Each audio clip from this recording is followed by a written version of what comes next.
Kipple. Warning: this video contains clips from several horror games and films which may contain graphic or disturbing imagery. If that's not your jam, then you may prefer to skip this one. Interior: the Barrows Mansion, night. Jennifer rushes through a dim hallway. The scissor man can be heard not far behind from the snapping of his giant shears, a sickening sound that spells doom if she is caught. Her energy spent, Jennifer rushes through a nearby doorway to hide from her pursuer, only a moment too late. This may be a dead end.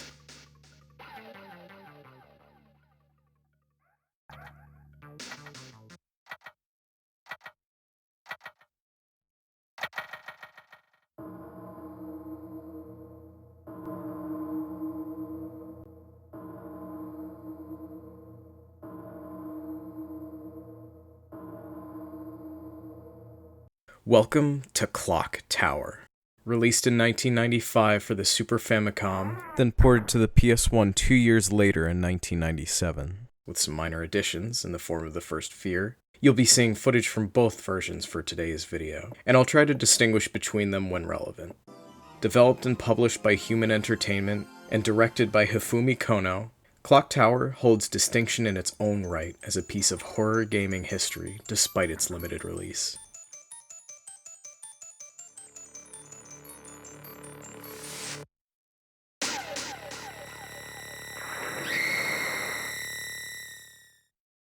The exact origins of interactive horror in video games can be tricky to pin down by year, by country, and even by what constitutes horror in our eyes today. If you look to the murky past of the early 80s, you have your Atari and early home computer games like Haunted House, 3D Monster Maze, Friday the 13th. I can't say these are really doing it for me. 1986's Castlevania is certainly horror-themed, but Simon came a little too well prepared, so we'll put a stake in that one. Here we go. 1987 with Maniac Mansion. Now that's a name people recognize. While a solid step in the right direction, there's only a fine line separating the horror here from your classic goofball point-and-click adventure antics in camp. I'm looking for the real gut-wrenching stuff. You were almost a Jill sandwich. What's Capcom up to with their horror games? 1989, the Famicom horror RPG Sweet Home was released, accompanying a film of the same name. This is where things really start to pick up if you ask me. Your party members can permanently die in this game, and despite the graphical limitations, the tension of scenes in which the lives of your party are at stake legitimately hold up. Along with 1992's Alone in the Dark laying the groundwork for 3D horror, Sweet Home foreshadowed Capcom's next major contribution to the genre. Enter the survival horror in 1996 with the original Resident Evil. By 1999, Konami's rival series Silent Hill had finally joined the party, but I'm getting ahead of myself. Clock Tower certainly wasn't the first, but it falls just before the creation of some of the most household names in the genre. Pretty solidly in the midst of interactive horror's maturation, with a surge of point-and-click adventure peers like Darkseid, Phantasmagoria, and Harvester, among others. Hey, you missed, pal. I played Clock Tower younger than I ought to have. To clarify, I shouldn't have been able to play it at all. One thing Clock Tower shares in common with Sweet Home is that neither were ever officially released outside of Japan, playable today only through the kindness of fan translations. Long story short, Clock Tower's fandom is at least partially responsible for scaring the life out of me all those years ago, refusing to sleep for dread of a short, sharply dressed psycho to come sniffing after me.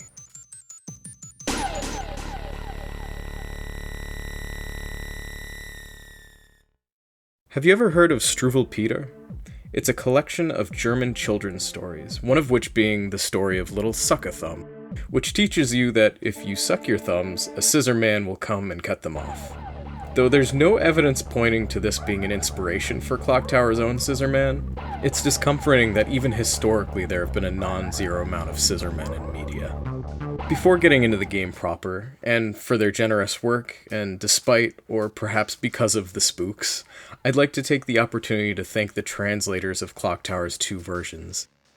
Big thank you to Gideon Z for the original Super Famicom translation, and to the translation patch team for the first Fear on PS1, Arkwraith, and Eternal, Lullaby, and Flamzeron. Sorry if I mispronounced any of those. Without these dedicated folks, I doubt I would have ever experienced the game at all, and sharing or discussing this critical piece of horror gaming history today would be much tougher. Fortunately, we did get the sequel localized afterwards. Admittedly a little confusing since it was a direct sequel to the original, but it's the thought that counts. Though Jennifer's story reaches closure with Clock Tower 2, the series continued with new installations. The next game in the series, titled Clock Tower Ghost Head, but continuing the confusing series order in the West as Clock Tower 2, The Struggle Within. This game maintained the gameplay style, but lost much of its cohesiveness. For instance, there's not even a clock tower in this one. Imagine a residence without an evil, or a hill without silence. It's just not done. There's zombies roaming around in this game, a demon machete man. It's a little all over the place. You have an alter ego as well, whose main ability is kicking your attackers Bobby Hill style. That's my purse! I don't owe you! Human Entertainment also made a more narrative-focused horror series called Twilight Syndrome, thematically containing more elements of Japanese urban legends and ghost stories than Giallo murder mysteries. A side note, Goichi Suda of Killer 7 and No More Heroes fame got some of his earlier work in designing for the Twilight Syndrome series. Neat. A few years after Ghost Head, Human Corporation folded, and the rights for Clock Tower went to Sunsoft. They would eventually publish Clock Tower 3 with who else but Capcom as the developer. It wasn't quite what you'd expect of their horror pedigree, though, accompanying the suspenseful hide-and-seek chases of the previous games, with what else but a magical girl sequence where you battle against the serial killers by summoning a bow and arrow of justice, I guess? Yeah, Clock Tower got really weird by this point. Capcom's Haunting Ground, on the other hand, is apparently a very solid and more commonly considered true Clock Tower successor, compared to some of the Clock Tower games themselves. You might have been wondering from the video title, what the heck is Giallo? In Italy, the term, meaning yellow, referred to a type of cheap serialized paperback murder mystery and thriller novel, popular through the mid to late 20th century. Before I fall into a second history lesson though, one director of special note that we'll be focusing on is Dario Argento, who made his career creating Giallo stories for the big screen, starting with The Bird with the Crystal Plumage in 1970. Argento's style from the beginning consisted of particularly strong elements, artistic use of wide-open spaces, stark architectural settings, and powerful usage of colors. Above all, Argento films can be picked out by an unflinching interpretation of the violent murders which spark his many Giallo stories. As he developed as a filmmaker, Argento's films would become less exclusively grounded in the intrigue of slow investigation, creeping steadily towards encounters with the extraordinary and the supernatural. There was still always a killer to unmask, of course, but the circumstances became stranger, more fantastical. This, I believe, is the era from which the inspiration for Clock Tower was born. Enter 1977's Suspiria. A young ballet student travels abroad to attend a prestigious German dance school, only to find a series of brutal murders plaguing its students. I don't want to spoil too much of these films yet, but I do want to give you a taste of Argento's visceral horror and visual direction. Warning, this clip I'm about to put up is sudden and graphic. 3, 2, 1.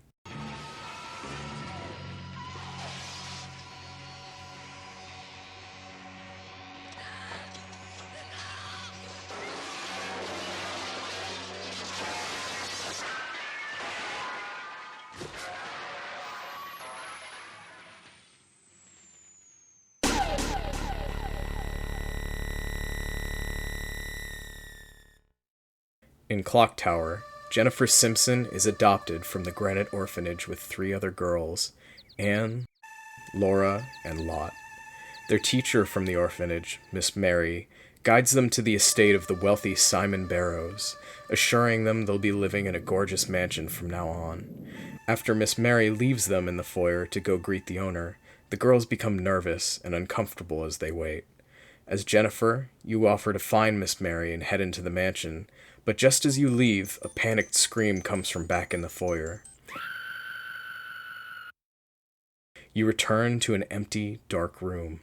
Continuing your search for Miss Mary and the others, you immediately start to notice oddities about your new home. One hallway is blocked off by a collapsed pile of rubble, as if a rock slide went through the building. A deep crack in the wall leads to a contained courtyard, but we'll pass on that path for now. Down the main hallway, the bathroom is filled by an eerily hanging mist and harshly flickering lights. Not about to push our luck with the old murder shower trope? We take the only door remaining on the far end of the hall.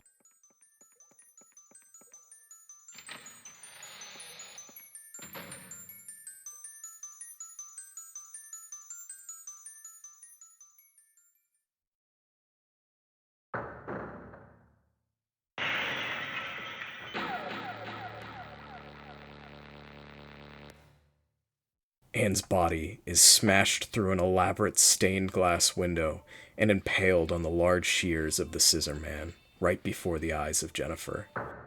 The visual is unmistakable here, the nod to Suspiria no mere coincidence. Clock Tower is Hifumi Kono's answer to Dario Argento's supernatural Giallo films, and by extension to the classic American horror of Hitchcock, and slashers of the 80s and 90s.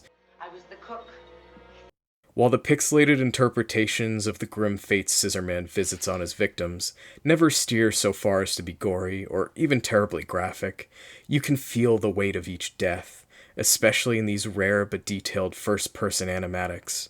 Jennifer can only watch as her friends are picked off one by one. The game pushes you into an oppressively dangerous atmosphere early, and it won't stop till you outwit the demented killer or find yourself out of breath with nowhere to hide. It's an incredibly strong first impression of the night of horror that awaits Jennifer.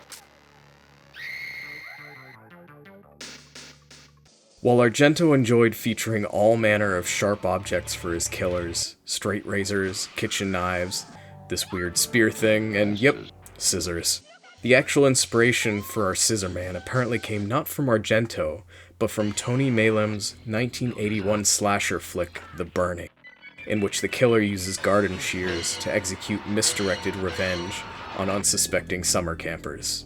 Sounds a little familiar. Kono, a horror fan from a young age, has cited The Burning as a film that terrified him in his youth, and later became the inspiration for Scissor Man's namesake.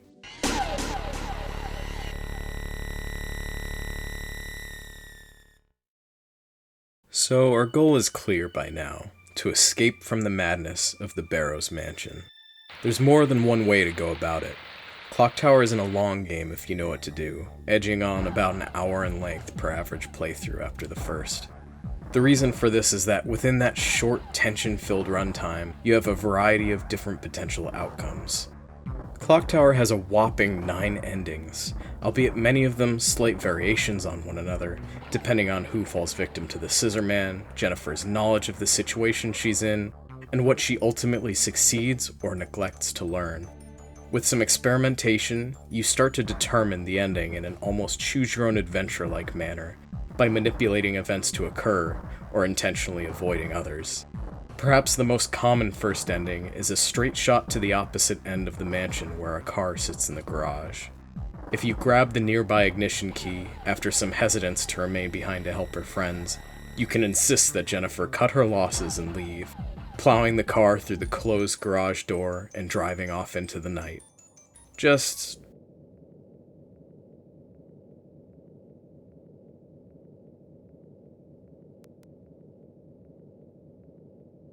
expect a clean-cut conclusion for your cowardice.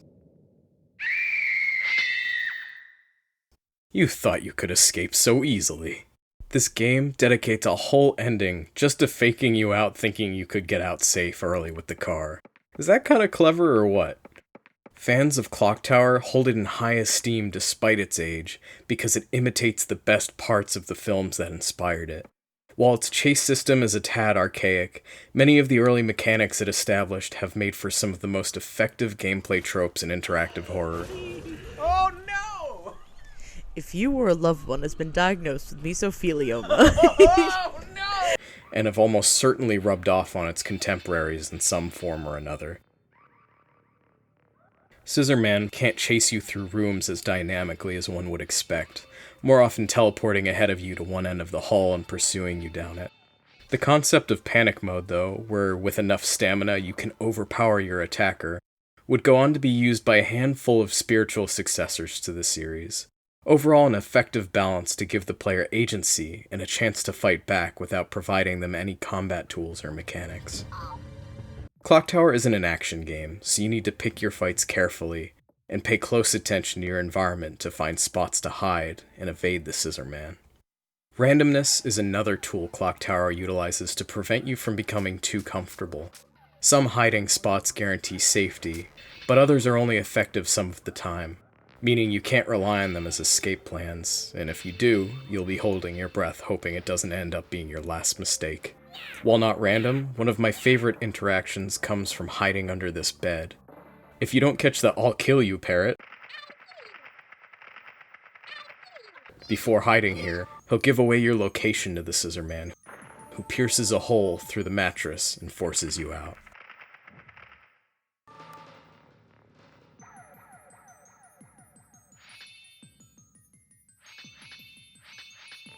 Additionally, the mansion has some light procedural generation with each playthrough. Before you get too excited, the mansion layout never changes, there's just a few rooms that will swap locations when you start a new game. The bathroom in one run might be the library in another, things like that. By and large, though, most of the mansion's critical path remains static, so this is more of a novelty to make sure you'll need to check each doorway in search of rooms for key items. You may need to seek out a different item to solve the same puzzle on different occasions.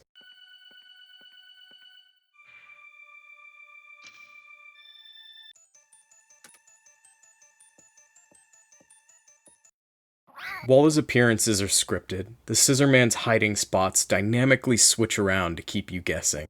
This box may just be a fake-out cat jump scare this time, but come back later?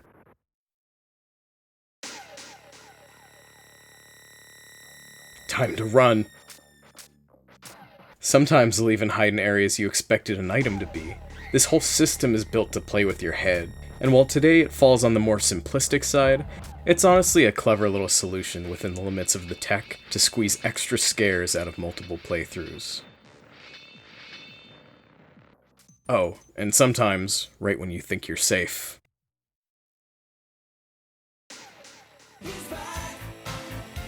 If I had to level 2 small gripes at Clock Tower, it would be these. First, that some progression paths feel blocked by unclear action flags. That is, certain items or locations may need to be inspected before you can perform certain actions around them. Within a room, you may need to inspect an unreachable area before you can push a box to reach said area. And if you aren't thorough, you may leave the room thinking there's nothing more to be done there, leaving you wandering the mansion for an hour or more without any progress made. You may need to read a particular book on a particular shelf detailing a key item before you can find said item in the hand of a statue several rooms away. At worst, it's possible to get yourself trapped in a scenario where you can't escape if you forgot to pick up a leg of ham from the fridge. Whoops! Cannibalism! Some elements of Clock Tower warrant reading up on some walkthroughs, if only for the sections you're getting stuck on or items you can't find. The PS1 has some small added puzzles which are particularly picky with how to correctly solve them. My second gripe is that this game is just slow sometimes. Jennifer's walk speed is best described as glacial. If you notice my portrait stamina is in the red for most of these clips, it's because running with abandon is just the better way to get around. Even at the cost of guaranteeing death if Scissorman catches you, knowing the right hiding spots negates any need to tussle with him directly. But yeah, Jennifer plods along at a snail's pace. You want me to really impress it on you? Let's walk up a staircase.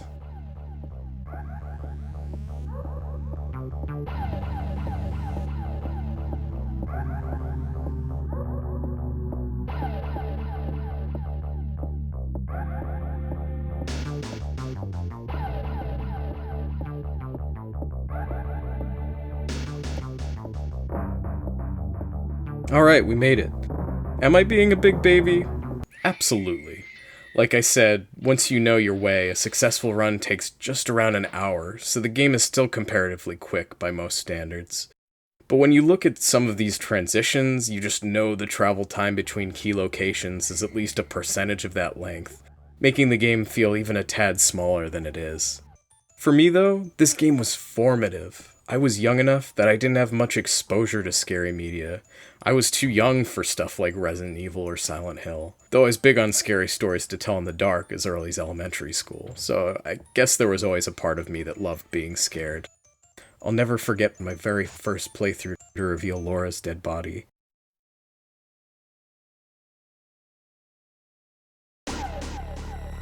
Followed by the Scissor Man rising from the bathwater below. I was so shocked, I didn't think to run. And seeing myself fall to the ground, the blood red of Dead End appearing on screen, you're watching my own personal psycho experience play out right here. You better believe I turned the game right the heck off then and there, and didn't touch it for years before finally returning to confront its horrors. Scissor Man's iconic design and chase segments have all the right ingredients for an effective stalker character. It's one of the earliest effective executions of the concept. There's just something different about Scissor Man, even compared to Resident Evil nemesis of today. For its age, few games blend apprehension, reveal, and follow-through of the chase sequence so tightly and so well. They remain some of the most memorable in the genre for me. This piano reveal is absolutely one of my favorite chase intros. And can we talk about the music? Yeah, for real? What other horror villain has a theme this good?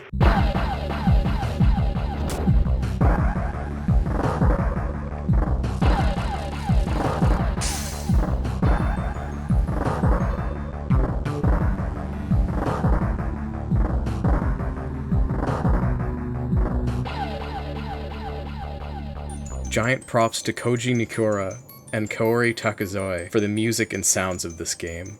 The audio direction of Clock Tower is phenomenal in a class all its own. I don't know if it gives me the shivers or if I want to dance. This is a piece of musical beauty. Sound fonts reminiscent of horror stingers, creaking floorboards, and the pervading, unceasing snapping jaws of the Scissor Man Shears all come together to create this tense, unforgettable soundscape that's at one time catchy, suspenseful, and in the most precarious moments, downright terrifying. Taking the Argento similarities one step further, have you ever heard his soundtrack collaborations with Italian prog rock band Goblin? For video copyright purposes, I don't want to play him, but seriously, look up Suspiria's main theme and you might get an idea of what I mean. While we're back on the topic, I think it's time to talk about Argento's 1985 film, Phenomena, because this is where all the pieces really come together. Before I do, we're heading straight into major plot spoiler territory for both Clock Tower and Phenomena, as well as minor ones for Resident Evil 7 and 8, so if you're interested in playing or watching any of the following fresh, I recommend pausing or moving to this timestamp. Alright, you ready? Let's do this.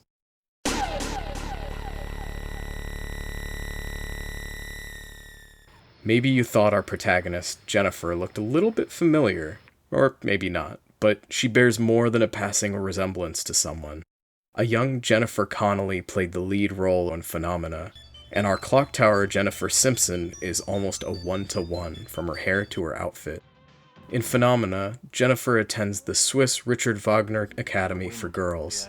In typical Argento style, people start getting murdered in and around the school. Oops! You gotta pick your schools better, Jennifer. One thing leads to another. Jennifer learns summon familiar swarm of bugs, because I forgot to mention, but she really loves bugs, and I mean like... I love you. I love you all. She really loves bugs. So we find the culprit behind the killings is... her chaperone? Frau Bruckner?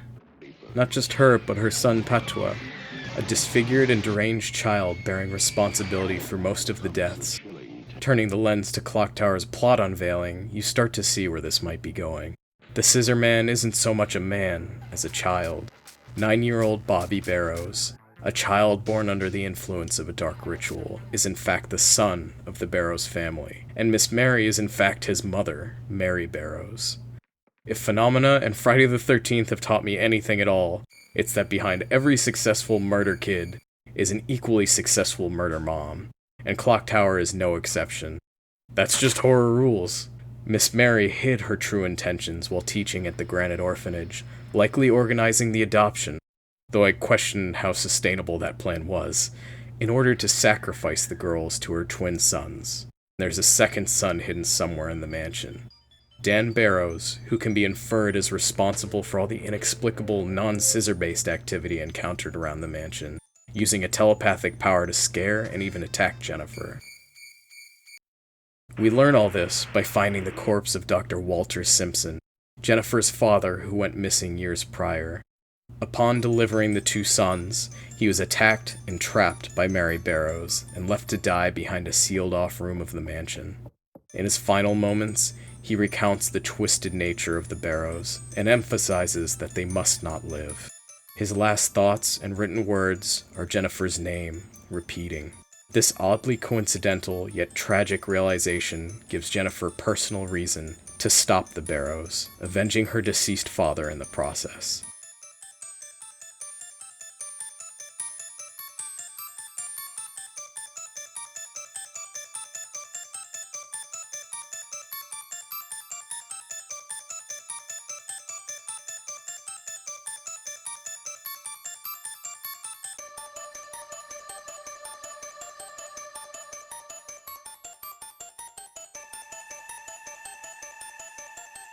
Reaching the deep recesses of the mansion, a series of hidden caverns underneath the estate, she comes face to face with the cradle under the star, hinted at throughout the game.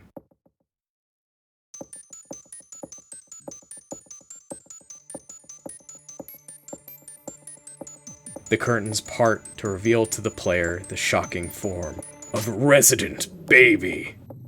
This is why I needed to talk about this game. I super need to spoil some things. Again, if you haven't played Resident Evil 7 and 8, first, they're super good and you should do that. Second, I'm going to spoil minor but cool moments from them. First off, Jack Baker has chainsaw scissors. Yeah, that's literally it for 7. Sorry for hyping it, I just like that he's got a crazy scissor weapon.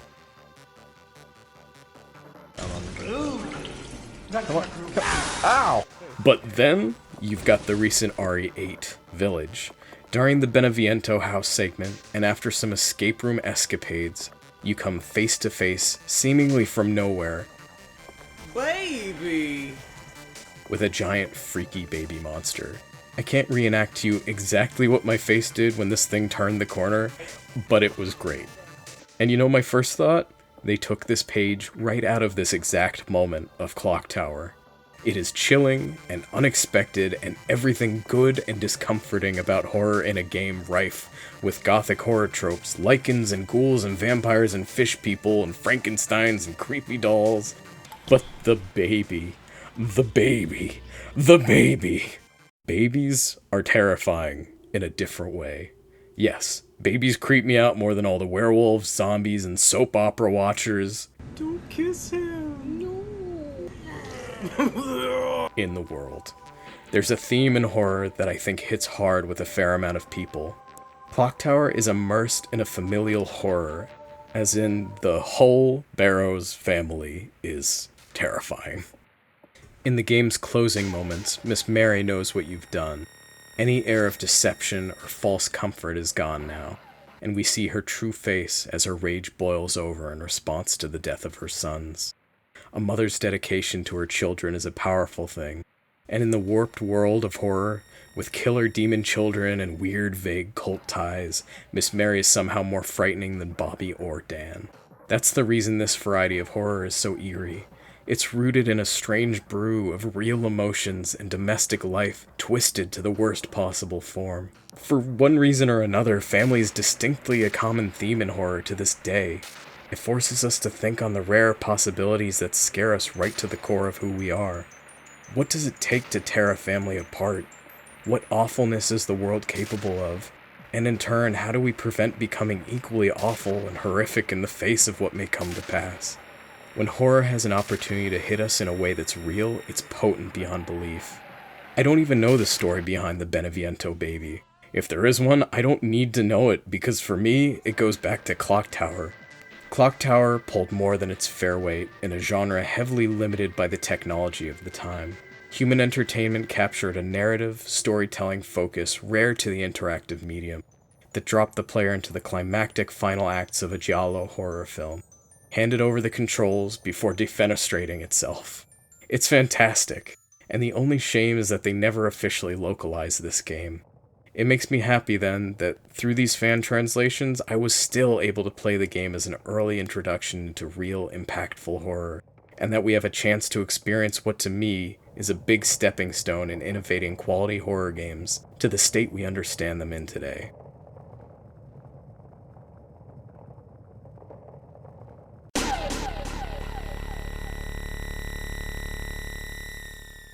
You want to know what version I prefer? I don't think I can give you a definitive one or the other. For example, the Super Famicom version does its special effects for moments like the misty bathroom, Dan's immolation, and the rain at the story's conclusion much more cleanly, with the first fear having some real hard to look at, choppy replacement animations. On the other hand, the first fear does feature more detailed scares, an extra puzzle or two, and more realistic sound effects for stuff like characters screaming. Though I admit the Super Famicom attempting a human scream is pretty endearing. Between the two translation jobs, the Super Famicom fan translation has some odd wording that's cleaned up by the First Fear team on PS1. But it's mostly subtle differences, and there were minor cases where I actually preferred the Super Famicom's wording. I'd say if you have to choose, the original Super Famicom version maintains the best moments, and executes them with more flourish than its PS1 port. Plus, it'll probably be easier to track down and set up. However, it's still worthwhile to play the First Fear as well to see the additions and improvements that were made to the game. Look at that beautiful parrot. You get the same endings, and mostly the same experience either way. So do whatever feels best for you. It's a great horror experience either way.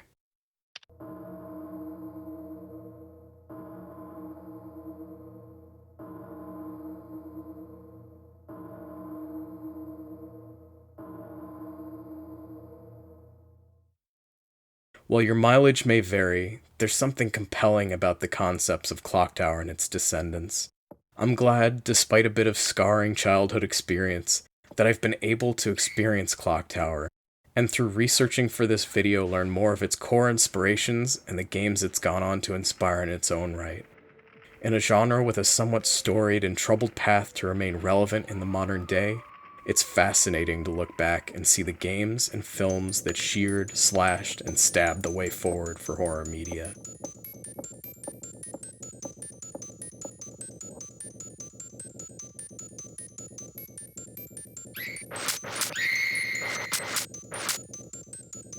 So, to Mary, Bobby, and Dan Barrows, thank you for crawling, so Lady Domitresque and the Beneviento baby could fly.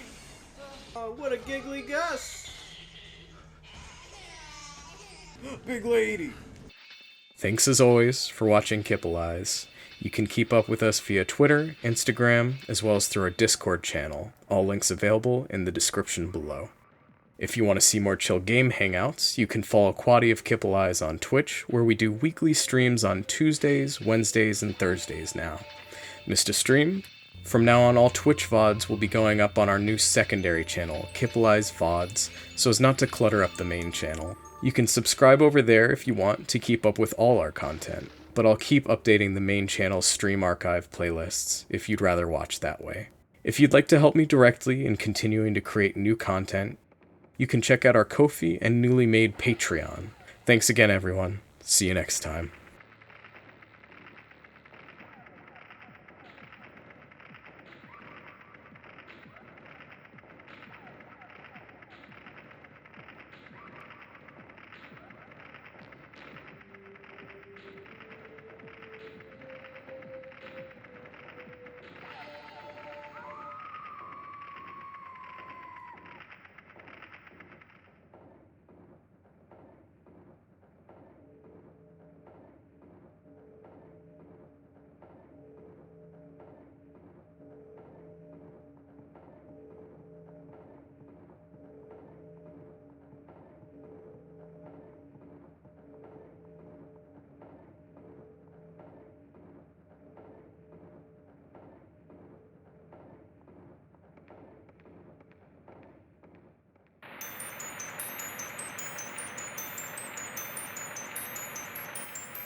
Heck yeah.